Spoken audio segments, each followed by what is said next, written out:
Mike, Dad, you promised. No more cigarettes. This is about your retirement. John, don't you tell me how to live, son. I lived my life my way for 35 years. Before the story starts, hit subscribe and ring the bell. Share your time zone in the comments so I know where you're watching from. This one's for every father and son who thinks they know what's best. John Hargrove was a man of routines.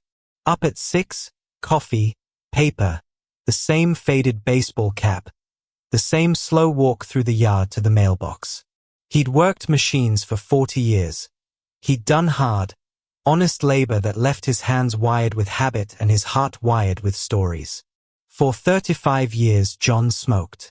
Not because he loved the smell or the habit, though there was comfort in that small, stubborn ritual, but because smoking held the edges of his history. He'd smoked through late nights fixing transmissions, smoked through the first time he heard bad news about his own father, smoked through breaks in the parking lot with buddies who'd seen wars and woodshop fires and heartbreak. Now retired at 68, John kept a small jar of single-serve cigarettes hidden in the shed, a private contraband that tasted like memory. It wasn't about the money to him, at first. It was about agency, the last small thing he still controlled. Mike, his son, was 40, somewhere between middle-age pragmatism and the kind of anxiety modern life breeds. Mike worked in operations for a local distribution company, had a mortgage, 2 kids, and a wife named Emily who prided herself on being practical to a fault. To Mike and Emily, John's cigarettes were a literal line item in his budget that threatened the family retirement plan. To John, they were weathered skin on an old story he wasn't ready to erase. It all blew up one evening at the kitchen table. Bills scattered like falling leaves, a spreadsheet open on Mike's laptop. "Dad, I did the math," Mike said, voice flat but insistent. "If you cut out smoking, you'll save at least $500 a month. That's a real cushion for your Medicare gaps, your roof, anything. Please. We can set up automatic savings. We'll help." John's fingers tightened around the mug. Help? Or control? Mike? Every generation thinks it can fix the last one. Your mother, he broke off, swallowing. "Dad, this isn't about control," Mike said. "It's about respect for your future. Respect for what you taught us." Respect. The word landed like a hand on an old scar. John remembered that his own father, Marty, had smoked too. In the 70s, when jobs were steady and men were men, John, then a young man, had led an intervention. He'd torn up his father's cigarette packs and called him careless. John had made his father feel small. The next year, his father was dead.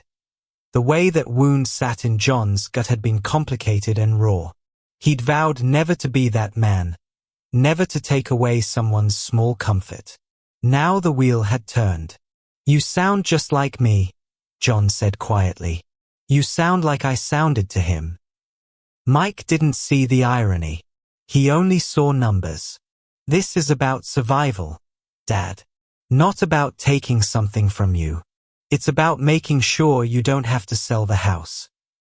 John looked out the window at his pale dogwood and felt the familiar swell of something. Anger, yes, but also a fierce, stubborn pride. He was being offered protection, but it tasted like shame. "You can't buy dignity, Mike," John said. "And you can't wrap my old man bones in your spreadsheet." The conversation ended without either man winning. It ended with the kind of quiet that stays in a house long after the lights go out. Modern American families argue over big things: the mortgage, the health plan, the last laugh. But often it's the small things that become battlegrounds. A cigarette, a car key, a late-night phone call. They are code for who has the right to decide how we die or how we live. John smoked less than he used to. He coughed more. He walked slower. He could feel the future closing in with the same blunt inevitability it had closed in on his father. But so did Mike. The looming costs, the nagging worry that the day John needed help would be the day his own family's finances would snap. "Please just try it," Emily said one night, softer than Mike, calmer than the math. 2 months. If you don't feel better, you can go back. But you might be surprised. John almost laughed. 2 months. As if habit can be boxed that easy. Nevertheless, John agreed, in part because he loved them and in part because the compromise felt like a peace offering. He promised to try. He hid his cigarettes in a coffee tin under the porch for the first few days, watched his hands find other small rituals. A tin of mints, a brisker walk, the ritual of turning the radio dial. Mike and Emily celebrated with him the way people celebrate small recoveries, like a child's first steps. And John, for 1 week, felt light. He wasn't gasping for breath. He even managed a longer walk to the park. Mike tallied the money he calculated John would save and posted it in the kitchen under a magnet. $500 month retirement cushion. It was an act of love and control wearing the same coat.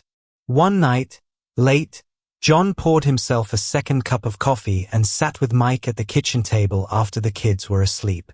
He cleared his throat. "Mike," he said, voice small. "There's something I need to tell you. Something about your grandpa." Mike looked up, surprised. John tried to keep his promise for a month. He'd even started putting the savings into a jar mostly for show. Mike counted out the cash weekly like a small ritual, placing the bills into a labeled envelope, Dad's savings. It sat on the fridge like proof of progress. But secrets are not born in a vacuum. John had his own small rebellions. He took a single cigarette after mowing the lawn. He lied to himself that it was the same as a glass of wine after a long day. That single cigarette tasted like memory and mutiny. He wasn't ready to give everything that made him John to the altar of good intentions. Then came the night that changed everything. It was a Saturday. Mike was home early for once, carrying groceries and humming. Emily was on call, so it was just the two of them in the house. John had promised no cigarettes in the house. He'd kept that. He'd kept the cigarettes in the shed like a small, secret relic. But on this night, he forgot a matchbook on the countertop after lighting the stove. A matchbook from one of his old haunts, a small blue rectangle that Mike noticed. "Dad," Mike said slowly, picking up the matchbook. "You said no. What's this?" John felt the room tilt. He could have lied. He could have attempted to explain it away. Instead, he kept his mouth shut. The truth had a gravity all its own. Mike's face went hard. "I thought we agreed, Dad." John felt betrayed in a way that went beyond cigarettes. "I agreed to try, Mike. Tried is not perfect. It's not you or me deciding everything. I'm trying. You're breaking this promise. Again." The words were a hammer. And then, softly at first and then like rain against a window, Mike said something John would remember for years. "You're acting like your choices don't affect anyone else. You talk about dignity, but what about our dignity? You made promises, we're trying to keep you safe." That word, dignity, twisted John inside out. He stood up slowly, the way a man stands when he's ready to walk into something he can't take back. "You don't get to speak for my dignity, son," he said. "Not you, not your wife, not my past. I'll decide how I keep my dignity." He left the matchbook on the counter and walked out to the shed to light a smoke under the night sky. Mike followed. "Dad, we're not your enemy." "You made me your project," John said. "You lined up your arguments like a sermon." Mike's eyes filled and something in him broke. "I can't lose you, Dad." "You already tried to lose me last year," John said, the words falling like ash. "You tried to make me someone else." This rupture was not their first. Men like John and Mike had this argument their whole lives, once over college choices, once over who did what at whose funeral, always erupting when the small things piled up until the dam broke. John's revenge, in that moment, was not a plot. It was a decision. It had the weight of decades. John didn't want to hurt Mike. He wanted Mike to feel the small, slow humiliation of being controlled, to live in the narrow box he tried to keep John in. But he also wanted something darker, for Mike to truly see how it felt to have another voice decide the terms of your life. So he prepared a quiet, careful plan, not illegal, not cruel in a way meant to destroy, but crisp and undeniable. Public mirror, John began recording their interactions, not secret blackmail, but a journal of conversations where Mike spoke to him like a ledger. He recorded selections with his phone. The aim was not to humiliate but to make a mirror. He wanted to hold these words up in a place where they'd have to face them. Not hidden, but shared in a public, moral setting. The community night, John asked to speak at the local church's Senior Stories Night. He'd volunteered before. It was a place where people listened and learned, a corner of the town where the older generation met and where Mike's words might land with an impact. A letter to the family with evidence. He wrote a letter to the family and the church board explaining that he would speak about family cycles and that he'd like for Mike to come. In the letter, he included a folder, an honest, painful transcript of his recorded conversations. He wasn't aiming to embarrass Mike in private. He wanted truth in daylight. To John's surprise, Mike agreed. He thought it would be a simple fatherly speech, sentimental, a little sad, then think of dignity. Think of whether you are saving them or stealing them. Mike's knees were weak. He felt naked, exposed by the lens he had never intended to wear. But the worst part was not the embarrassment. It was the mirror. John had shown him a reflection he had not wanted to meet. This was the revenge, public, simple, moral, and humiliating in the way a mirror can be. John had not engineered ruin. He had engineered seeing. After the talk, people came up to John and hugged him. Older men he'd worked with gripped his hand and told him he had said what many felt but dared not say. Some of them nodded at Mike, who stood by the door like a man who'd just had the bottom drop out of his chest. Emily came forward with a handkerchief, her eyes wet. She'd read the folder John had sent beforehand. She'd felt the guilt a parent feels when standing in front of a stern mirror. She apologized to John with the raw, immediate apology of someone who doesn't want to lose the last ember of family. Mike, broken by recognition, apologized in the way that matters, with action. Not a loud, performative apology on a social feed, but with hands that finally did the work. He volunteered to take John to every doctor appointment he'd missed. He pushed the wheelchair while John insisted he could still walk, and he listened, really listened, when John began to tell stories of his father, of mistakes, of that stolen lighter all those years ago. That night, Mike sat in his pickup and wept, not out of anger but out of the clean, hard sorrow that follows seeing your reflection and knowing you must change. John did not revel. He had not wanted to tear his son down. He only wanted a shift, a change in the way his son held power. Here's where many listeners expect the story to end with familial reconciliation and everyone hugging on the porch. But John's final move was the one that shocked both Mike and Emily, and taught the deepest lesson. In the weeks after the talk, John quietly cashed the savings envelope, the money Mike had so dutifully placed on the fridge, and instead of locking it in some joint account or letting Mike control it, John took it down to the community center. He used that money to start a smoking cessation support group, not to force anyone but to offer a place for men like him to talk about dignity, grief, and habit. He hired a local counselor for a few sessions and bought coffee and muffins for the first month. He put up a little flyer, Men's Stories, a place to talk, not be told. Mike was furious at first. He felt betrayed, again, as if John had taken the project out of his hands. But the more he watched, the more he saw neighbors come. Older men who had been controlled by wives, sons, friends who told the same small stories of autonomy and shame. They laughed, they cried, they lit up cigarettes after the meeting and then put them out together. They argued over politics and then argued about football. They became a tribe. The group was small, and it didn't change the world. But it changed the town. And more importantly, John wrote a short piece about the whole thing, about cycles, dignity, and the cost of saving someone from themselves.